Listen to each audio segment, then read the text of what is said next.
Овој пат логично беше во ова издание на Звон блокот за хендикеп да го посветиме на неодамна завршената меѓународна конференција посветена на 10-те години постоење студии по дефектологија во Република Македонија. Конференцијата се одржа од 17 до 20 септември во Охрид и по тој повод тука со мене во студиото денес е почесниот председател на научниот совет на оваа конференција, инаку доајен во дефектологијата во Македонија, тоа е професорот доктор Љупчо Ајдински. Професоре, добар ден и добре дојдовте. Добар ден, најдов. Темата со која што денес ќе го започнеме овој блок посветен на хендикепот, иако е блок во рамките на емисијата Звон, сепак е малку посериозна, но велам имаме повод. И на самиот почеток би сакала да ни ги кажете вашите оценки сега, кога 2 дена по завршувањето на конференцијата, нели, кога имавте можност да ги сумирате резултатите, да донесете заклучоци од оваа конференција, значи какви се вашите впечатоци?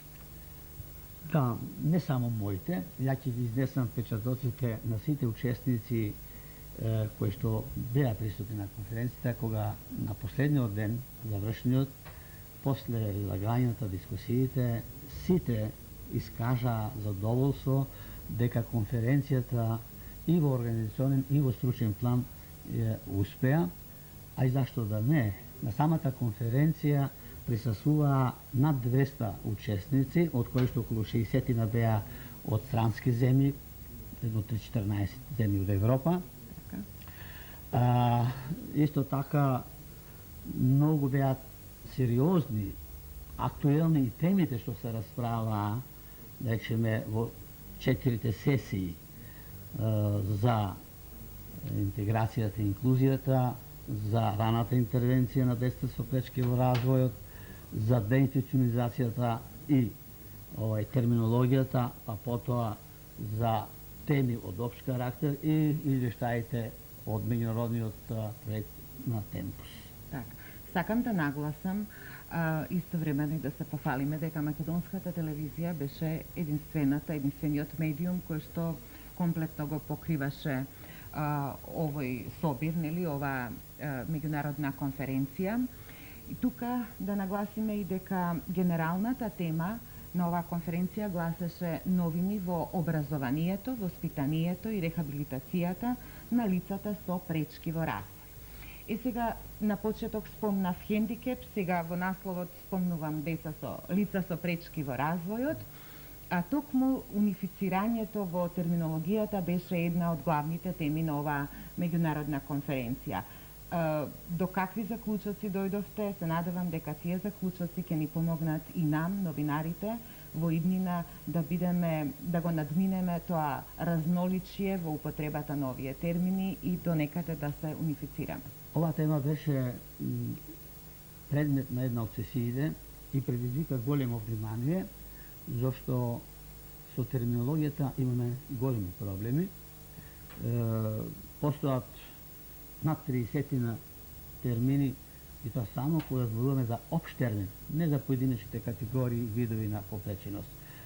Така да, тај број на термини ни прават голема забуна и проблеми во заштитата, во рехабилитацијата, посебно во реализација на правата на лицата со пречки во развој. Во јас тај термин ќе го употребам. Во изготвувањето на документите. Посебно.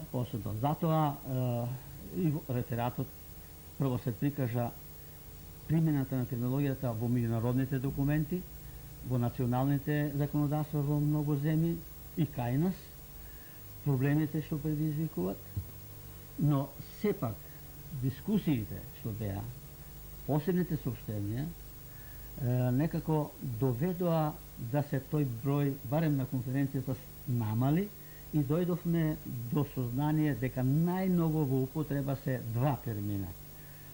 Терминот инвалидност, кој што е застапен во сите меѓународни декларации и документи.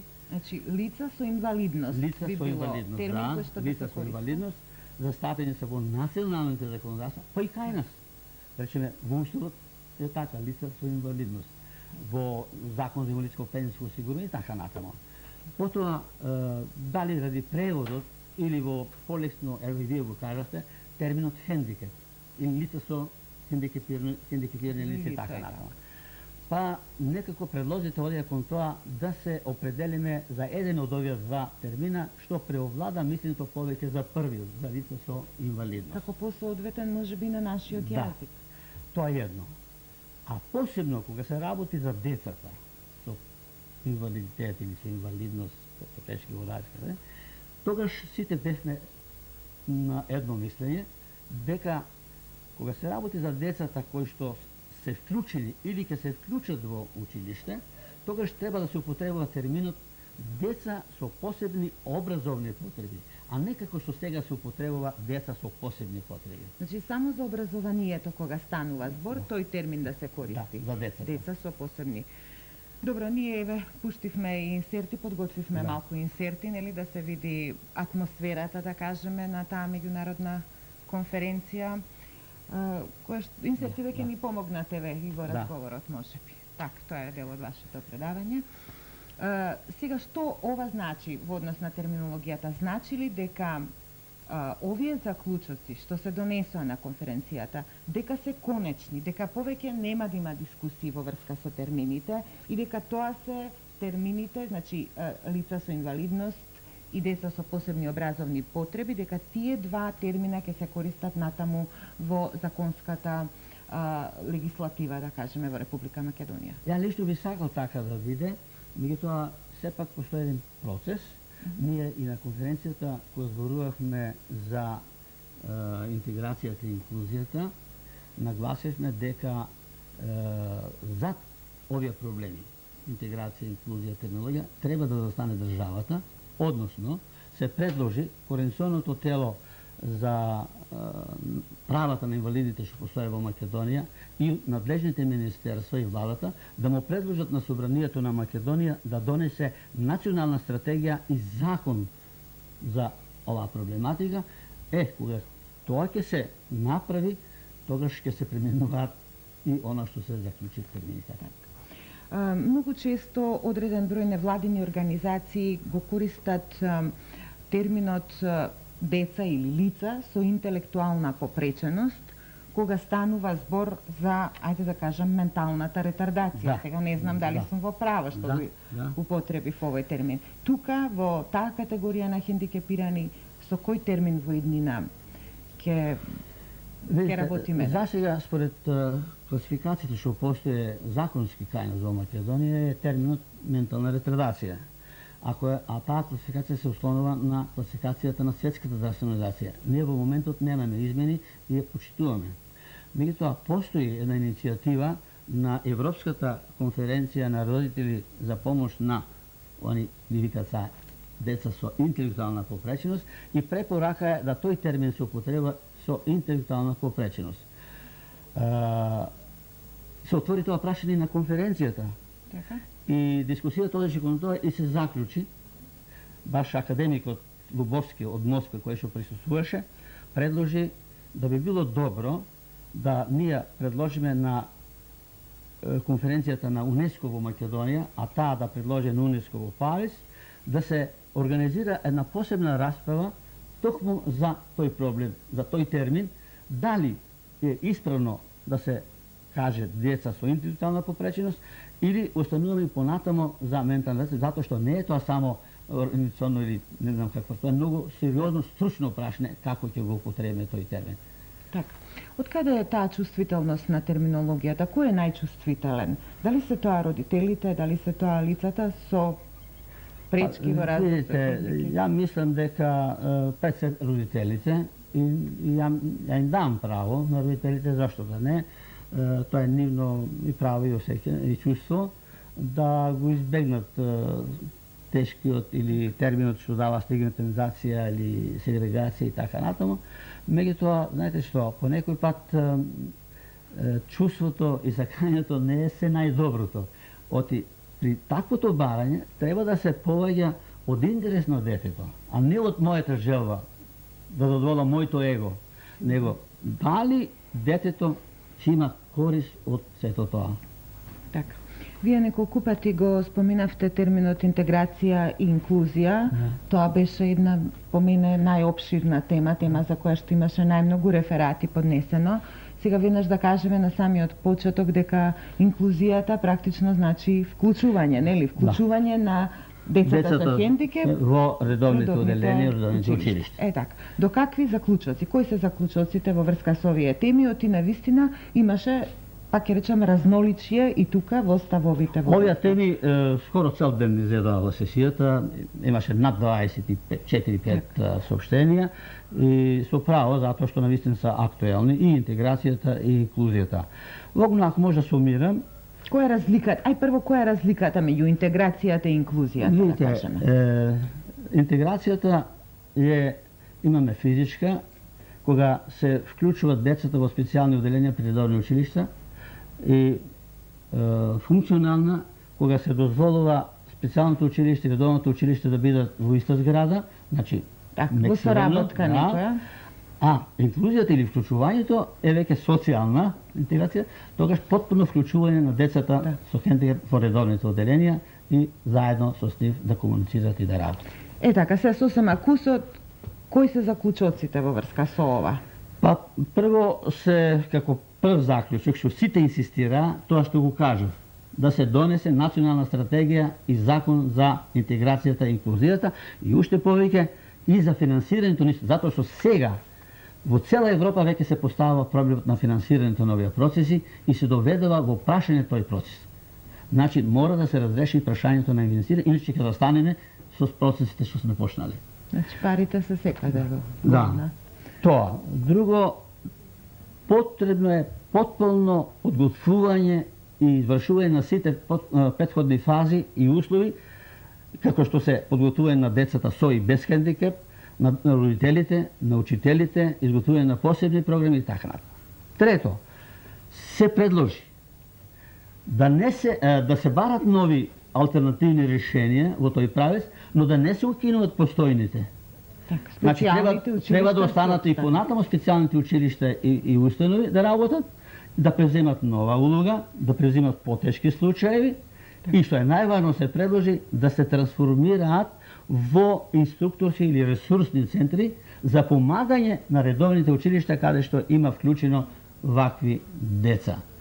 А тоа ќе се види ако се вклучат и дефектолозите таму и ако тие специјални училишти и установи ја преземат таа улога на инструктажа и помагање.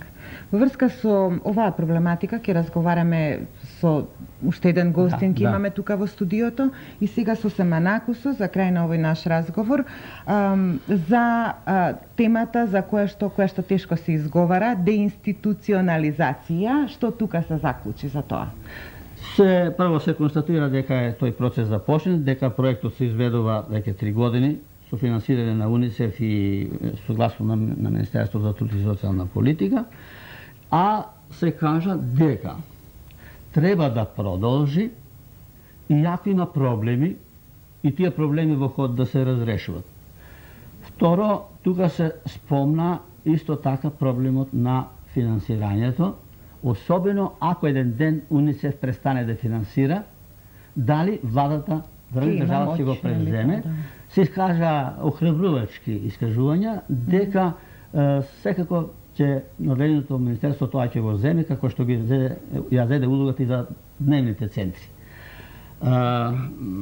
Покрај ова се нагласи дека добро е при деинституционализација или излекувањето на деца за сега од ДМРКП да се тие деца вклучуваат пред се во биолошките нивни семејства, а ако такви нема во други семејства, изгрижувачки семејства, и тука таа улога во многу треба да ја одиграат центрите за социјална работа.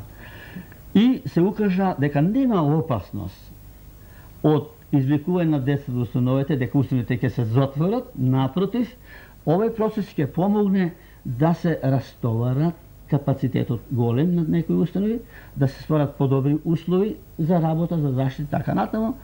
И со тоа уште една работа се потенцира, дека тоа ќе овозможи да се дисперзираат тие институции во помали установи во општините каде што се наоѓаат таквите лица. Професоре, јас се надевам дека научната мисла ќе следи практиката и обратно, дека практиката ќе биде во согласност. Стана збор и за раната интервенција, и за општи теми, и тук имаше се разбира, имаше многу таму што да се слушне и што да се зборува. Ние во друга прилика повторно ќе говориме на оваа тема.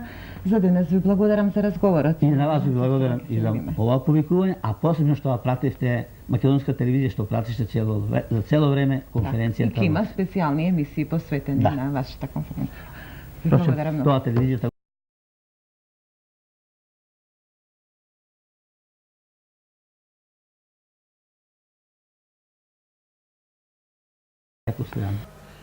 Во ова 2008 година се прославува 15 години од работата на студиите по дефектологија, односно на Институтот за дефектологија. Во рамките на оваа прослава се организира и меѓународна конференција на тема улогата на дефектологот во институционалниот и вонинституционалниот третман на децата со посебни образовни потреби. Исто така, се организира и промоција на мојата книга под наслов 60 години образование иоспособување на дефектолошки кадри во Македонија и 15 години работа на Институтот за дефектологија.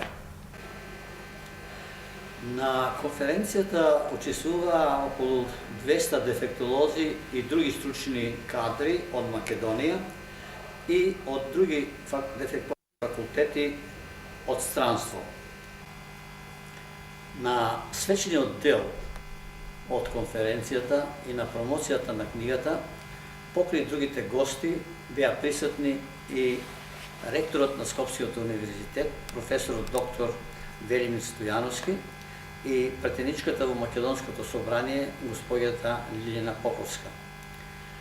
Поведи излагања на конференцијата дадоа професорот доктор Трајан Гоцевски, декан на Филозофскиот факултет и професорот доктор Ристо Петров, ръководител на Институтот за дефектологија, а промотор на книгата беше професорот доктор Кирил Темков.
Почитувани дами и господа, драги гости, почитуван ректоре на Универзитетот Свети Кирил и Методи во Скопје.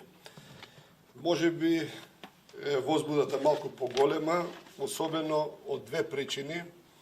Едната е бидејќи ние денеска расправаме за едно од можеби најфундаменталните прашања со кои што се соочува денеска цивилизацијата и според една моја размисла, мислам дека во иднина на некој начин државите ќе се ценат по тоа докаде стигнаа во хуманоста, ќе биде тоа оценката ќе биде што направија за луѓето кои што имаат пречки во својот развој. И од тука втората работа која што ме возбудува е често пати кога некој ќе спомне дека нешто сте кажале, не знам дали сте направили, но сте кажале нешто добро за тој сектор.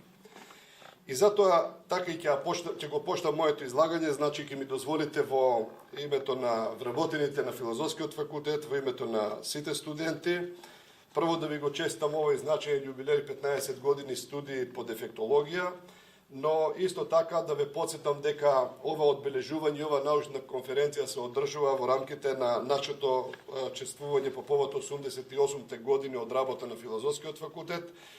И се надевам дека одбрахме и правата тема и ја одбрахме, можеби го одбрахме и правото време кога ќе прозборуваме малку за улогата на дефектологот во овој наш институционален и воопшто општествен развој на нашата држава. Во ова пригода нема да го читам мојот реферат, ќе кажам само неколку збора кои што мислам дека се битни да се на некој начин потенцираат. Првата работа е, се подсетувам, пред 15 години, кога отпочна идејата за формирање на студии за кадрите од областта на дефектологијата, односно да создаваме кадри кои што ќе работат со луѓето кои што имаат пречки во својот развој. Едноставно, прво ние сите, вклучувајќи и мене, не го разбиравме проблемот на универзитетот, а еден дел бегаат од тој проблем како да се работи за нешто исклучително страшно или непознато или непотребно. Беше потребно подолго време да правиме дебати, да заклучиме дека секоја нација, без разлика дали е нашата, дали е друга нација, дали се работи за луѓе од овој континент или од другиот, 1% од луѓе имаат потреба, посебни потреби и за нивното образование, за нивното згрижување, за нивниот развој и така натаму и така натаму. Од тука се постави клучното прашање дали може една држава, една нација да си дозволи да не создаде институционален систем за формирање на кадри кои што ќе го работат. Ако во севкупната организација на оваа конференција нешто ми причинуваше тешкотија, тоа е токму овој дел.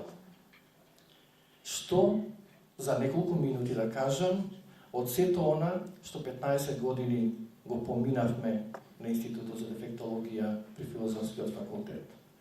Уште повеќе, што да кажам, а да не се повторам со ценетите професори кои што после мене ќе проговорат и ќе ја промовираат монографијата која исто така исцрпно укажува на 15-те години студии по дефектологија во Република Македонија. Познав дека имаме човек кој Белградскиот универзитет, односно институциите, го кана да биде професор затоа што е стручен и таму работи. Човек кој откако млад тргнал у животната насока, тргнал да го посвети животот на овие специјални суштества со грижа за нивна рехабилитација и образование. Во државните институции, во социјалните комуникации и организации, во политичките форуми, во научните размери, во усовршувањето на стручнаците, толкаве придонесот голем на Љупчо Ајдински, да, кога дојде основањето на институтот, он го имаше веќе ореолот на голем професор, добротвор и научник. Тогаш почна да се бори такво образование да се основа и кај нас. Добро, што би ги поставихте овие три прашања. Зошто, како и кога се отворија студиите по дефектологија, односно Институтот за дефектологија. Затоа што и деканот при своето враќање на конференцијата по 15 годишнината, а и родителот на Институтот за дефектологија, кој зборуваше за работата на институтот, не ги по-широко елаборира овие прашања. Деканот веројатно сметаше дека ръководител на институтот ќе зборува повеќе за тоа, а ръководител на Институтот за дефектологија, како што и самиот при своето враќање нагласи дека ради да не се повтара со промоторот кој ќе зборува за книгата, тој нагласи дека накратко ќе се обрне, ќе се осврне на овие прашања. Бидејќи се работи за 15 години работа на овој институт и значењето е многу големо, јас малку поопштино ќе се задржам во одговорот на поставените прашања. На прашањето зошто се отворија студиите и какви беа потребите, би го дал следниот одговор. Во 90-те години, минатиот век, тамо негде во 1990 година,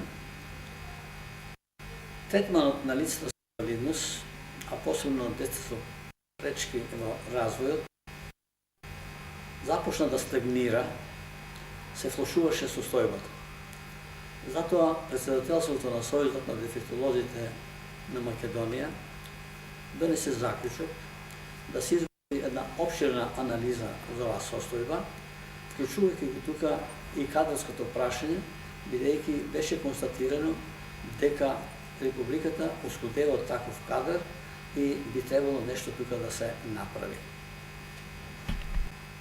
За таа цел председателството формира посебна комисија со задача да изготви таа анализа во состав од професорите Љупчо Едински и Славчо Кермичиевски, како и Величко Андреевски, Мира Величкова и Љупчо Еф.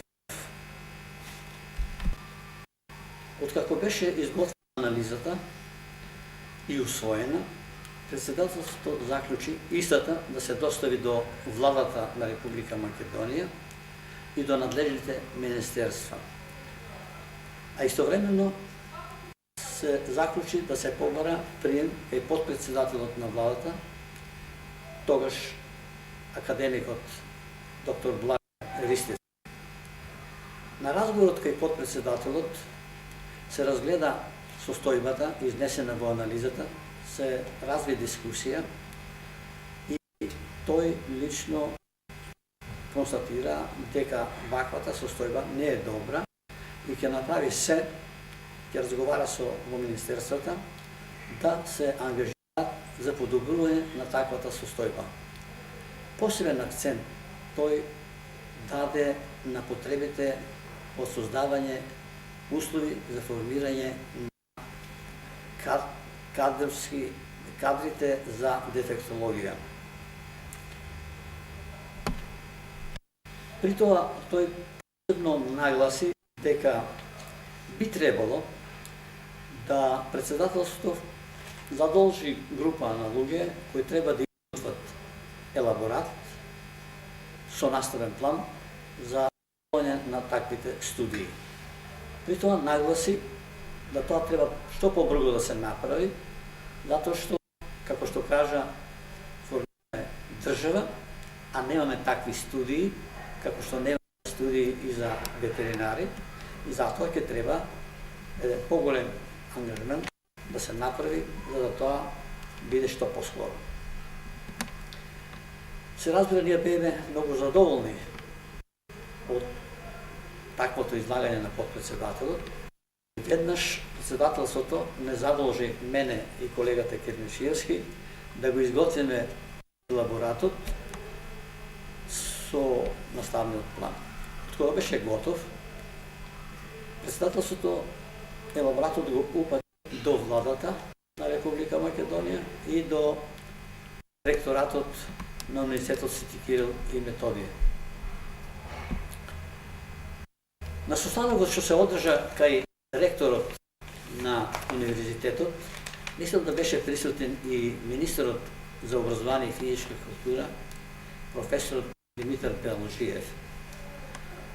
Се разгледа елаборатот, се дискутираше за концептот на студиите и на наше големо задоволство се прихвати концептот за ваквите студии како што ги предлагавме. А предлагавме да се формира дефектолошки факултет со два профила на кадри.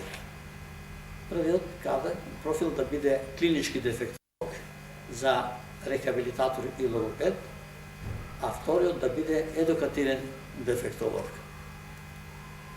Од кога тоа се изнесе, ректорот на универзитетот, а и министрот сосем со право нагласија дека во сегашно време, значи во тоа време, не ќе може да одеме да се формира посебен факултет, затоа што не постојат ниту просторни, ниту материјални, па и кадрски услови.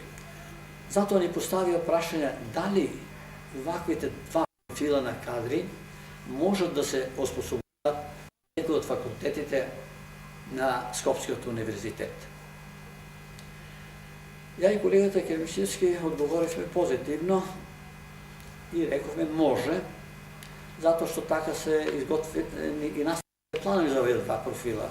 Така, например, за првиот профил рековме дека би требало и би можело да се овие студии изведуват на медицинскиот факултет, значи за клинички дефектолог, затоа што скоро 50% од предметите предвидени во наставниот план се веќе се изведуваа на тој факултет. А за вториот профил, за едукативниот дефектолог, исто така предложивме да организираат студиите на филозофскиот факултет, затоа што на тој факултет при институтите што тој ги имаше, како што беа институти за педагогија, психологија, социологија, филозофија и други, веќе постоја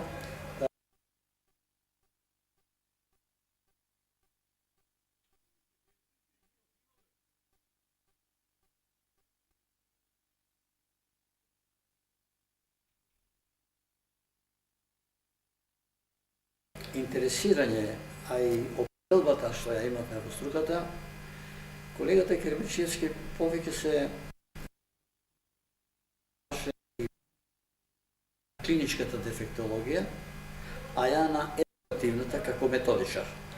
И затоа се договоривме тој да се ангажира и да го раководи овој студио што ќе биде на медицинскиот факултет, а ја да се ангажирам за отварањето на студиите и раководењето на студиите на филозофскиот факултет за подготвување на едукативни кадри.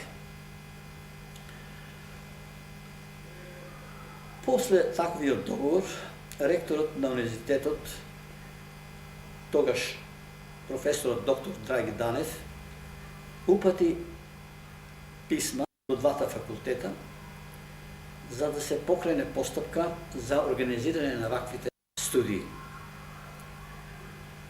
Од факултети ги добија овие писма, формира собствени комисии за организирање на студиите и отпочна постапката за таквите студии.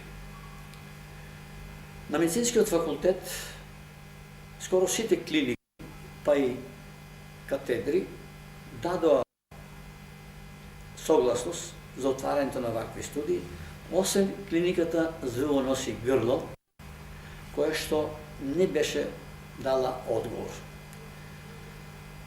Кога појдов на таа клиника кај ракуителот да го замолам да го прати што побрзо, тој ми одговори дека нема да дадат одговор, ниту позитивен, ниту негативен, затоа што сметат дека нема потреба да се отворат такви студии, затоа што има лекари невработени и кои што може да се искористат за оваа задача. Се разбира, за таквиот одговор и тој самиот не веруваше во него, како што и јас, затоа што не може за 6 месеца да се подготват лекари за дефектолози.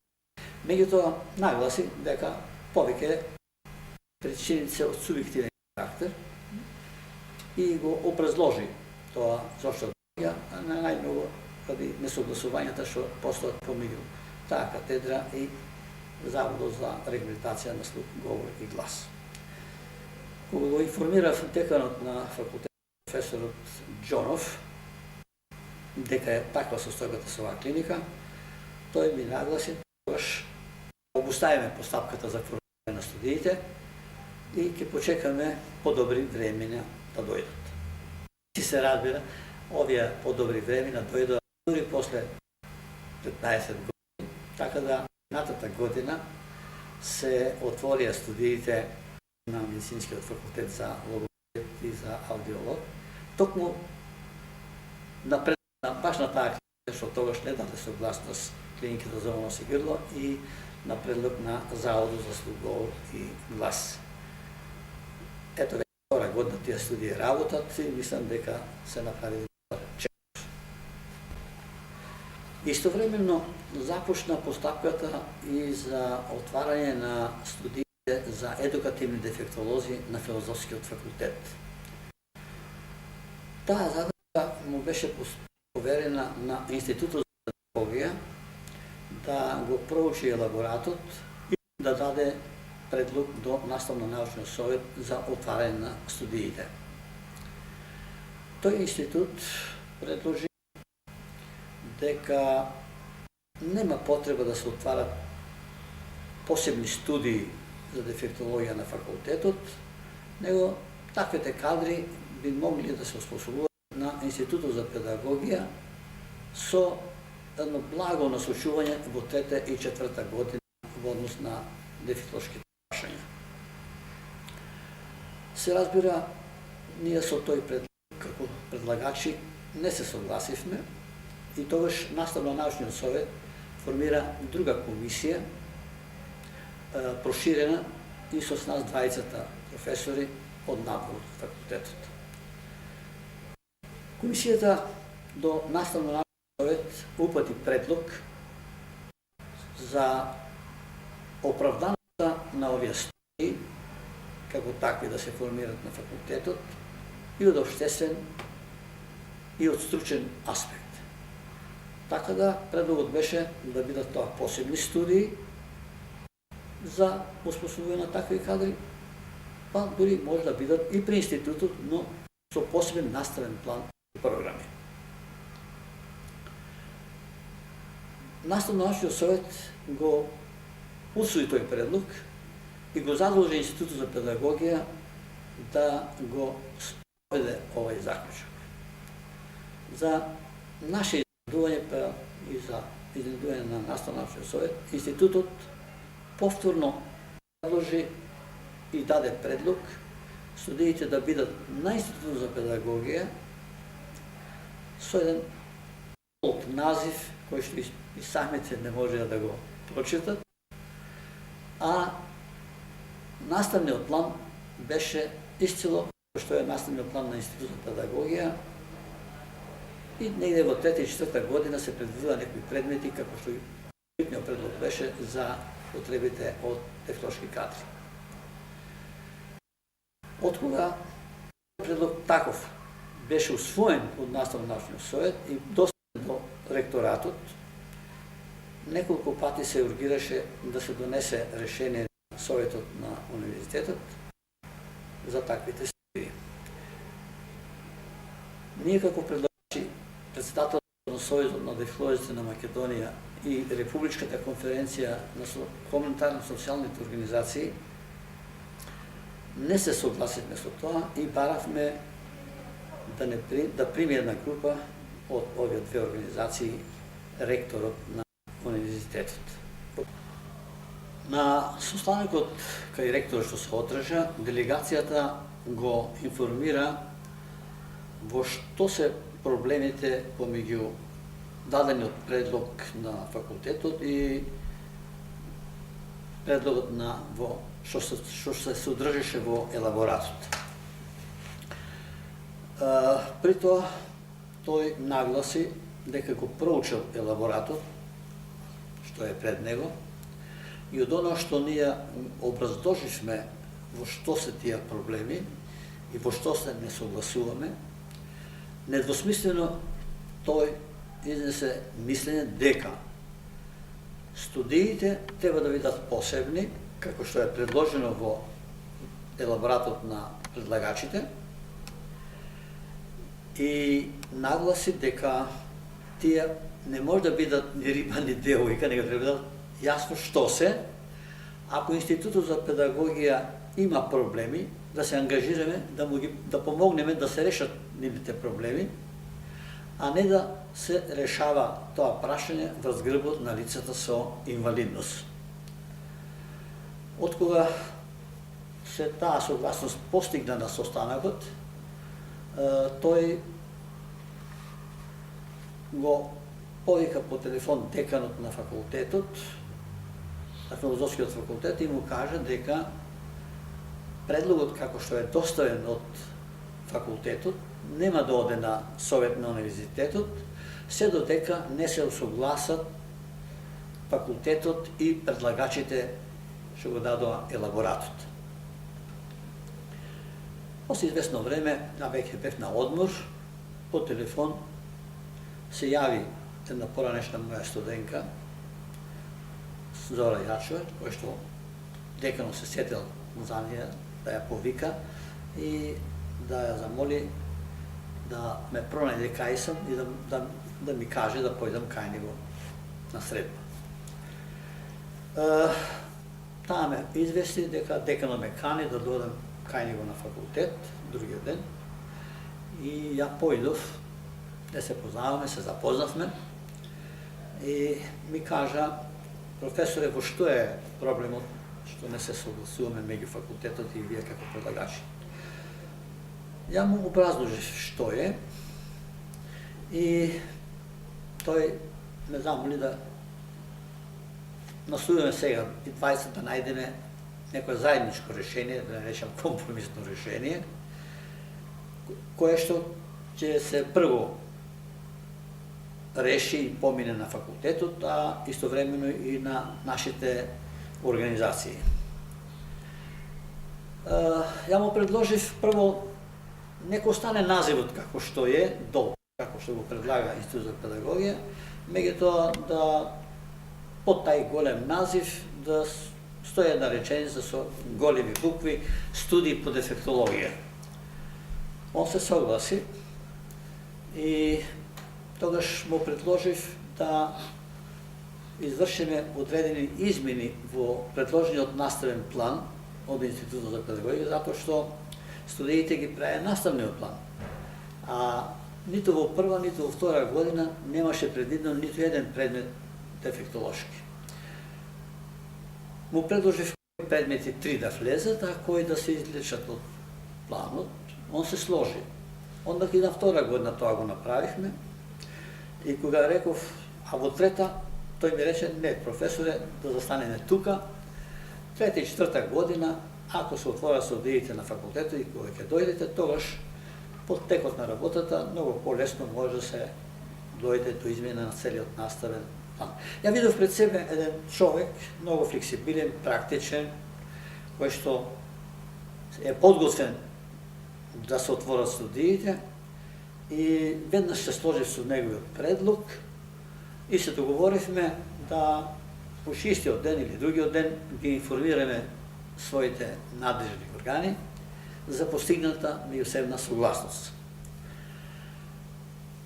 Јас отидов на председателство на Сојузот на студентите на Македонија, го информирав председателството каква согласност постигнавме со деканот, се разви дискусија и скоро сите членови на председателството го прихватија овој предлог, освен еден член на председателството кој што не се согласуваше, тој бараше да се оди директно на формирање посебен институт за дефектологија. Или институт, или ништо. Тогаш рековме дека не би требало да дојдеме со таков чврст став. Добро е да се прехвати вака како што се договоривме со деканот, затоа што подобро е да почнеме, макар и со студии по дефектологија при Институтот за педагогија, отколку да не почнеме. А после лесно може да дојде до отварањето на посебен и усамословувањето на посебен институт. И председателството заклучи така да биде, онда го известивме деканот на филозофскиот факултет дека е постигната согласност и се упати заедничка согласност од факултетот и од Сојузот на дефектолозите до ректорот на универзитетот со постигната согласност. Тогаш ректорот веќе тој предлог го достави до Советот на универзитетот, се разбира со нов наставен план за тие студии и Советот донесе одлука да се отворат студиите по дефектологија на Институтот за педагогија при Филозофскиот факултет на 1 октомври 1993 година. Откога се донесе ваквото решение, на универзитетот, наскоро и министерот за образование и физичка култура донесе решение да почнат таквите студии на факултетот. Од кога тоа беше направено, факултетот, деканатот распиша конкурс за прием на студенти на овие студии. Од прва година се примија околу 40 студенти на студиите и од кога таа постапка беше завршена, наставата почна на 4 ноември 1993 година, кога јас го држав првиот час по општа дефектологија и историја на дефектологијата. Се разбира, понатаму веќе работите се одвива многу полесно. Прво се договоривме за професорите од другите институти кои ќе изведуваат настава во прва и втора година. Потоа, веднаш се договоривме да се распише конкурс за избор на асистент на мојот предмет и беше избрана Зора Јачева. По втора година исто така се договоривме кои професори од институтите ќе држат настава, а во однос на дефектолошките предмети и во прва и втора година се договоривме и го тоа реализиравме да покрај јас што изведувах настава по општа дефектологија и историја на дефектологијата, за физиологија ангажиравме професорка од Природно-математичкиот факултет, а за медицинските основи на лицата со пречки во развојот професор од медицинскиот факултет, односно два професора, професор Софијанов и професорот Филипш. Во втора година по предметот генетика го ангажиравме професорот Лаковски од факултетот, а за другите два предмета, структурална дефектологија, да ја изведуваме наставата ја и Кермешиевски, тој за сурдологија и тифлологија, а јас за олигофренологија и соматопедија. А за третиот предмет логопедија, да наставата изведува професор Кермешиевски, бидејќи тој беше професор по тој предмет и во Белград. Иако беше во пензија, деканот го замоли да, како професор во пензија, по договорен однос, ја изведува наставата по овие два предмета. Потоа распишавме конкурс за асистент на предметот структурална дефектологија и го избравме тогаш магистар Горан Ајдински, а за логопедија ја ангажиравме доктор Горица Левенска, стручњак од оваа област и ръководител на едно од одделенијата на Заводот за рехабилитација на слух, говор и глас. Кога стигнахме веќе во трета година, се појави проблемот за ангажирање на стручен дефектолошки наставен кадар, кој што го немавме во Македонија.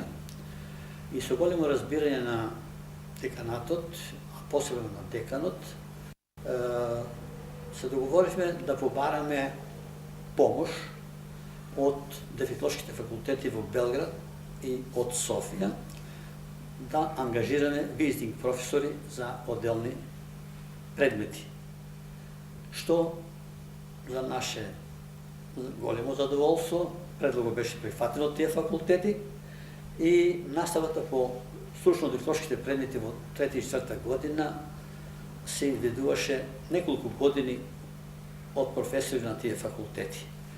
За одделни предмети веќе имаше создадено да се распише конкурс за избор на уште на 2-3 асистенти на одделните предмети, што и го направивме, беа примени тогаш младите асистенти Наташа Чичевска и Даниела Димитровска.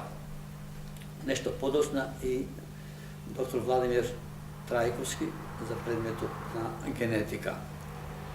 Бидејќи наближуваше наставата и за четврта година, каде што имаше посебен предмет за методика на работа со умерено, тешко и ментално ретардирани деца, односно лица.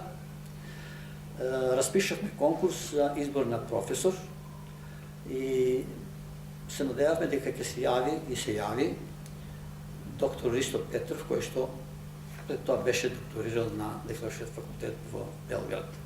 Така да веќе на некој начин се оформи и екипата наставничка за сите 4 години.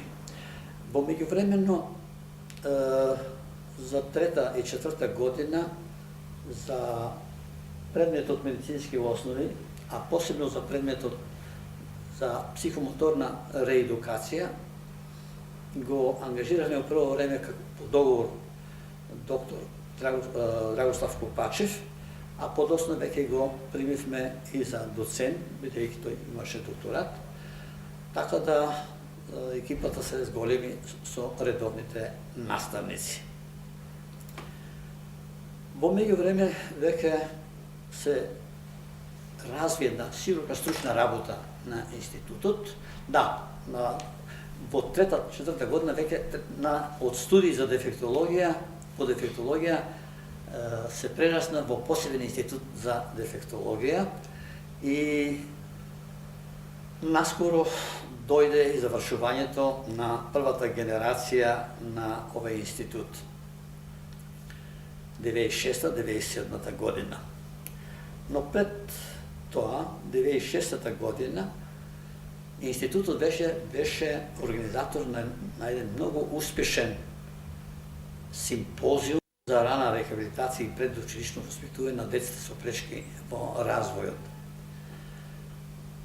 на кој што учествуваа негде околу 450 стручњаци од сите профили, дефектолози, психолози, педиатри, психијатри и други стручњаци, и на кој што имавме гости од едно 15 земји од странство со околу 60 нивни реферати од вкупно 150 реферати што ги имавме на тој симпозиум. Исто така, во тоа време имавме голема врска и координација и соработка со инвалидските организации, со специјалните институции како база што бевме ги одредили, со надлежните органи од образованието, од здравството, од социјалната политика, а истовремено имавме и посета на нашиот институт од многу други дефектолошки институции и факултети од другите земји, па дури во тоа време, бидејќи беа многу актуелни донесените стандардни правила за правата на лицата со инвалидност од страна на Обединетите нации и Советот на Обединетите нации беше одредил директориум, начело со директор на тој директориум за следење, за реализација на тие права, и тој директор го посети и нашиот институт, господинот лингвист. Така да, постоа имавме посета и на принцезата од Англија. Веќе бевме ангажирани во неколку проекти меѓународни, а доста од наставничкиот кадар учествуваше на домашни и меѓународни стручни собери со своји трудови. Реков дека заврши првата генерација, се направи апсолвентска вечер, која што многу пријатна, во една пријатна атмосфера помина. Се искажа големи благодарности од страна на студентите кон своите професори, а ние, професорите, им посакавме брзо вработување и стрекна работа. Истовремено, во тоа време, колегиумот на Институтот за дефектологија донесе одлука да, почнувајќи со оваа генерација, па наред и другите што следува, на крајот на учебната година, да се парично наградува студентот на генерација, значи студентот со највисок успех, а средствата да ги обезбедува професор Лјупчо Едински од собствени средства. И таа награда се доделува секоја година на прославувањето на Меѓународниот ден на инвалидите 3 декември. До сега се дадени 10 награди од завршените 10 генерации. Кога веќе спомнав прославата 3 декември, да нагласим и тоа дека институтот секоја година ја организира таа прослава, почнувајќи уште од првата година, кога беа донесени и актуализирани стандардните правила за еднакви права на лицата со инвалидност. Се сеќавам баш на таа прослава, самите студенти ги презентираа тие правила, а тие се 22 правила, и што е најважно, на крајот од презентацијата на правилата, целиот собер, што беше присутен во големиот амфитеатар, донесе заклучок да му предложи на деканот да упати посебно писмо да се упати до владата на Република Македонија да формира национално координативно тело за правата на лицата со инвалидност, кое што произлегуваше од потребите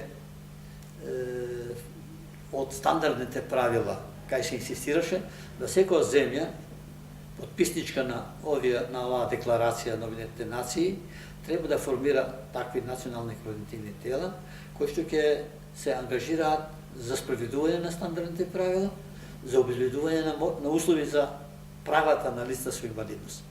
И овој предлог беше прихватен и наскоро владата го формира таквото национално координативно тело, кое што до ден денеска работи.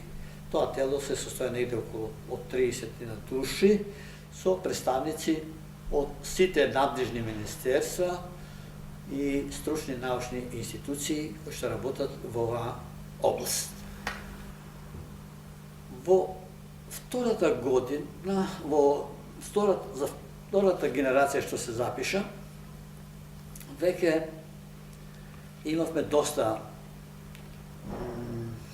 успеси и на планот на обезбеден наставен кадар, а и во однос на измени и дополнување на наставниот план, на обезбедување учебници за одредени предмети, така да во тоа време ја формиравме и библиотеката на институтот, како многу важен фактор, затоа што не може студиите да се следуваат ако нема собствена библиотека, а особено создадени учебници по отделните предмети. Се сеќавам за таа библиотека, чак деканот одобри да купиме еден голем фонд на книги од Белград, од отделни професори што има таква литература, покрај она што ја лично од мојата библиотека бев поклонил тогаш на институтот, а како што и досна кога отидов во пензија, скоро целата стручна литература му ја поклонив на нашиот институт и со тоа се збогати доста библиотеката. Кога реков дека бевме доста ангажирани на проекти, редно е да спомнам дека институтот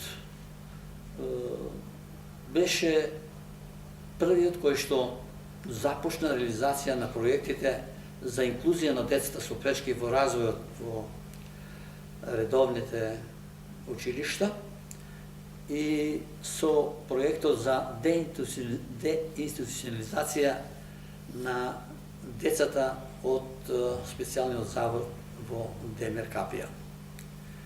Нешто во исто време институтот доби еден меѓународен проект заедно со Холандија, Германија и Италија од Темпус програмата, која што траеше 2-3 години и благодарение на тој проект институтот веќе можеше да реконструира со помош, се разбира, и на деканатот за собствени простории, а особено од проектот со набавка на една многу современна опрема за изведување на наставата. После неколку години дојде и на дневен ред Болонската декларација за кредит системот и со задоволство сакам да кажам дека Институтот за дефектологија меѓу првите започна реализацијата на ова декларација, која што за неколку години веќе дојде и до измена и дополнување на наставниот план. Во тоа време, сакам да нагласам и тоа, дека веќе, можам слободно да кажам, беше комплетирано едрото на наставничкиот дефектолошки кадар за изведување на наставата на институтот. Таму негде пред 2000 година имавме веќе два воредни професори, 3 доцента, неколку асистенти со магистратура, со право за изведување на настава,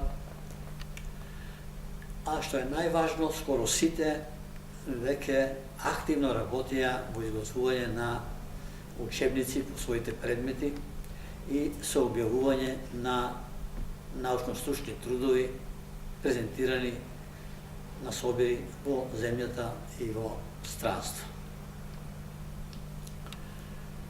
2000 година, ја веќе поради својата старост, а и поради исполнати години на работа, заменува во пензија, меѓутоа по молба на деканот ме задржаа до денес да изведувам настава на постдипломските студии и да учествувам во одделни комисии за одбрана на магистарски и докторски тези. 2003 година беше 10 годишнина од работата на Институтот за дефектологија и се одржа прослава со организирање на меѓу државна конференција со актуелните теми во тоа време за инклузијата на деца со прешки во развој во редовното школство, со деинституционализацијата, за терминологијата во областа на дефектологијата, како и за раната рехабилитација и предучилишно воспитување на децата со пречки во развојот. Морам да кажам дека оваа конференција беше многу успешна покрај одбележувањето на 10 годишнината. Ево и денеска, кога веќе славиме 15 години од постојањето и работењето на Институтот за дефектологија, можам со задоволство да кажам дека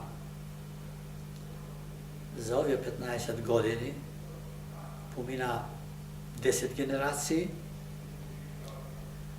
од кои што до денеска има завршено околу 330 дефектолога, и што е многу важно, скоро, не сите, најдоа работно место, а да не зборам што првата, втората и третата генерација веднаш беа вработување и што сметаме дека на некој начин потребата од такви кадри што ги имавме по 90-те години почна да се задоволуваат и да се пополнуваат местата во нашите институции. а не само во нашите институции. Бидејќи уште во предлогот кога го дававме за организирање на студиите, ние нагласивме дека тај кадар, покри што е потребен за специјалните училишта и установи, потребен е да работи во здравството, во социјалната политика, во заштитни работилници, во установите за вработување, во дневните центри и во други институции. Така да имаше поле за ангажирање на тие кадри. Уште повеќе што тука помогна и нашата определба за профилот на такви кадри. За разлика од концепцијата што беше во Белград или во Софија, каде што се способува посебни профили, посебен профил за работа со слепи деца, посебно за глуви, ние усвоивме концепција нашите студии да освојуваат општи дефектолози, едукатори, кои што по завршувањето ќе можат да работат со 4 категории на деца. Со деца со штетен вид, со деца со штетен слух, со деца со пречки во психичкиот развој и со телесно инвалидни деца. Ова го предложивме од два аспекта. Прво што како држава не сме многу голема и со мал број на специјални институции и не ни одговараше посебните профили, а со таков профил што се одредивме ќе може полесно да се вработува. Едно. И друго, иако тогаш во 90-те години не беше актуелна, барем кај нас во Македонија, инклузијата и деинституцијата, се покажа дека тоа наше решение е било правилно и од тој аспект за потребите за инклузијата и деинституцијата. Така да во редовните училишта не се прима само дете со штетен вид или дете со штетен слух, од сите категории. И тај успособен дефектолог беше многу поприхватлив и посоодветен за работа во редовните училишта или во здравството или во дневните центри и така.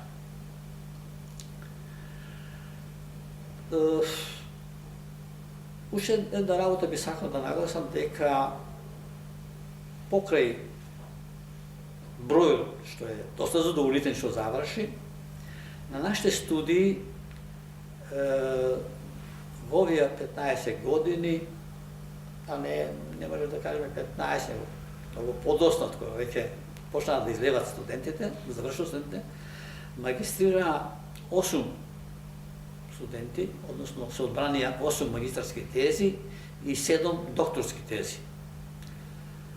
Така да сега во Македонија овие магистранти, докторанти се најдоа на работни места и во практиката, но и на нашиот факултет. И сега на крајот, пред да завршам, не би сакал да не изразаме на голема благодарност до оние кои што многу ми помогнаа во создавањето и отварањето на студиите. Пред се упатувам една голема благодарност на групата што ја изготви и анализата и елаборатот за отварањето на студиите. Посебно упатувам благодарност на покојните професорот доктор Славчо Кремешиевски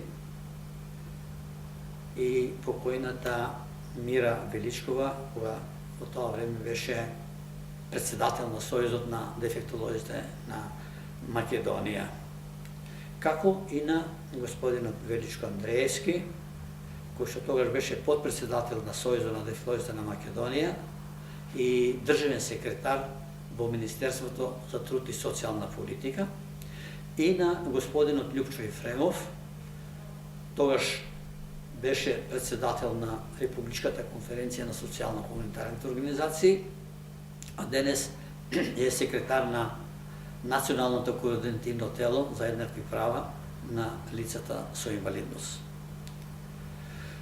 Потоа упатувам благодарност кон тогавашниот подпредседател на владата, академикот доктор Блаже Ристевски, за разбирањето за потребата од овие студии и неговото ангажирање да се отворат тие студии, како и да се подобри состојбата на лица со инвалидност.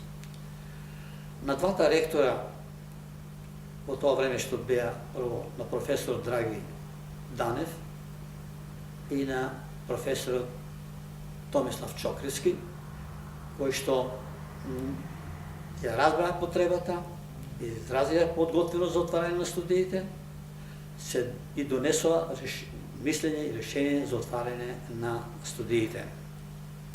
Секако, тоа не ќе беше доволно ако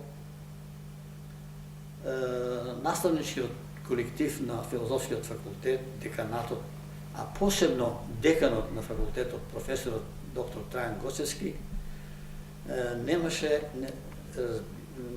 доволно разбирање за тие студии. Тие покажаа големо разбирање за таа потреба, за усогласување на ставовите, обезбедување простор и материјални средства за изведување на теоретската и практичната настава, за ангажирање на потребните наставнички кадри за изведување на настава,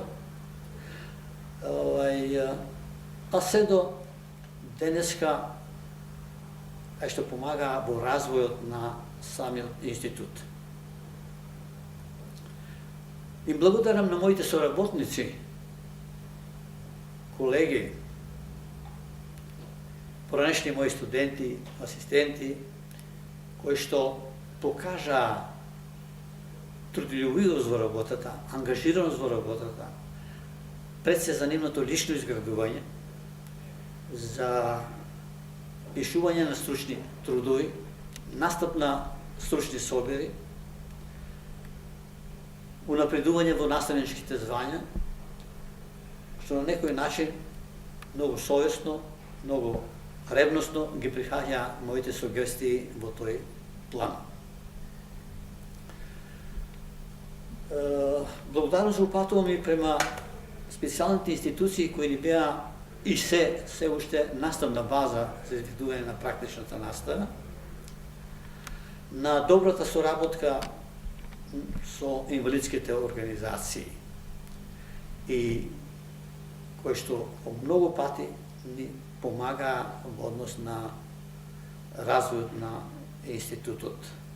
И на крај се заблагодарувам и на електронските и пишени медиуми кои што редовно ја следија работата на институтот и развојот на институтот.